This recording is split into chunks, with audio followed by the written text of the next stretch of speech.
প্রতীক হিন্দু পুরাণে এমন কিছু প্রাণীর উল্লেখ আছে যেগুলো শুধু অলৌকিক নয়, বরং এক একটি শক্তিশালী দর্শনের প্রতীক। উচ্চৈঃশ্রবা তেমনই একটি নাম। এটি কোনো সাধারণ ঘোড়া নয়, বরং দেবতা ও অসুর উভয়েরই ইতিহাসে গভীরভাবে জড়িয়ে থাকা এক মহাশক্তির প্রতিরূপ। উচ্চৈঃশ্রবা সম্পর্কে জানতে হলে আমাদের ফিরে যেতে হবে সেই সময় যখন দেবতা ও অসুরদের মধ্যে ক্ষমতার ভারসাম্য ভেঙে পড়েছিল। অসুররা তখন শক্তিশালী আর দেবতারা দুর্বল। দেবতাদের অস্তিত্ব টিকিয়ে রাখতে প্রয়োজন ছিল অমৃত, অমরত্বের সেই মহাশক্তি। এই প্রয়োজন থেকেই জন্ম নেয় এক ঐতিহাসিক ঘটনা, সমুদ্র মন্থন। সমুদ্র মন্থনের সময় একে একে উঠে আসে বহু অলৌকিক বস্তু ও প্রাণী, কালকুট বিষ, কামধেনু, ঐরাবত, লক্ষ্মীদেবী। আর ঠিক সেই মুহূর্তেই সমুদ্রের ফেনা চিরে উঠে আসে এক অপূর্ব সাদা অশ্ব, উচ্চৈঃশ্রবা। পুরাণ অনুযায়ী উচ্চৈঃশ্রবার রং ছিল দুধের মতো উজ্জ্বল। তার শরীর থেকে এমন এক দীপ্তি নির্গত হচ্ছিল যা আকাশ পর্যন্ত আলোকিত করে তুলেছিল।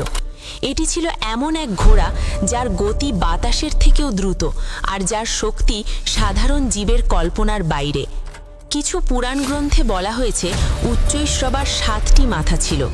এই 7 মাথা 7টি ভিন্ন শক্তির প্রতীক: গতি, শক্তি, সৌন্দর্য, স্থিরতা, সাহস, রাজকীয়তা এবং দেবত্ব। আবার কিছু গ্রন্থে একে এক মাথাওয়ালা ঘোড়া হিসাবে বর্ণনা করা হয়েছে, তবে সেক্ষেত্রেও এর দেবশক্তি নিয়ে কোনো সন্দেহ নেই। এই ঘোড়া ক্লান্ত হতো না, খাদ্যের প্রয়োজন পড়তো না এবং সময়ের সাধারণ নিয়ম এর ওপর প্রভাব ফেলত না। একে অমর ঘোড়া হিসাবেই ধরা হয়। সমুদ্র মন্থনের পর যখন এই ঘোড়া প্রকাশ পায়, তখন দেবতা ও অসুর উভয় পক্ষই বুঝে যায় এটি শুধুমাত্র একটি বাহন নয়, এটি ক্ষমতা, রাজত্ব এবং আধিপত্যের প্রতীক। তাই প্রশ্ন ওঠে, উচ্চৈঃশ্রবা কার অধিকারভুক্ত হবে? শেষ পর্যন্ত ইন্দ্র এই অশ্বকে নিজের অধিকারে নেন। যেমন ঐরাবত ছিল তার হাতি বাহন, তেমনি উচ্চৈঃশ্রবা হয়ে ওঠে ইন্দ্রের রাজকীয় অশ্ব। দেবলোকে এটি ইন্দ্রের শক্তি, গতি এবং সার্বভৌম ক্ষমতার প্রতীক হিসাবে বিবেচিত হতে থাকে। উচ্চৈঃশ্রবা শুধু পুরাণেই সীমাবদ্ধ নয়, এর উল্লেখ পাওয়া যায় মহাভারতেও। মহাভারতের ভগবদ্ গীতায় ভগবান শ্রীকৃষ্ণ যখন নিজের বিভূতির কথা বলেন, তখন তিনি ঘোষণা করেন ঘোড়াদের মধ্যে তিনি উচ্চৈঃশ্রবা। এই বক্তব্যের অর্থ গভীর।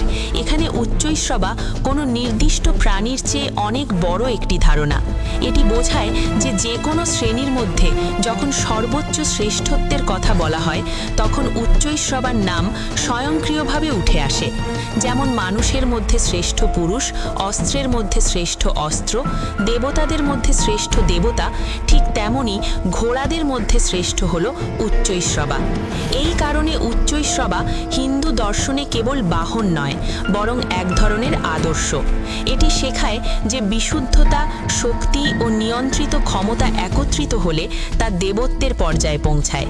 উচ্চৈঃশ্রবা আরও একটি গুরুত্বপূর্ণ দিক তুলে ধরে: শক্তি তখনই কল্যাণকর হয় যখন তা নিয়ন্ত্রণের মধ্যে থাকে।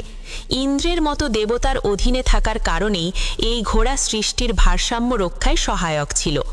এইভাবেই উচ্চৈঃশ্রবা হিন্দু পুরাণ ও মহাভারতের মধ্যে দিয়ে একটি সেতু তৈরি করে, যেখানে প্রাণী, দর্শন ও দেবত্ব একসাথে মিলিত হয়ে এক অনন্য ধারণার জন্ম দেয়। এটি আমাদের মনে করিয়ে দেয় যে পুরাণের প্রতিটি অলৌকিক সৃষ্টির পেছনে লুকিয়ে থাকে গভীর প্রতীকী অর্থ, আর উচ্চৈঃশ্রবা তার অন্যতম শক্তিশালী উদাহরণ।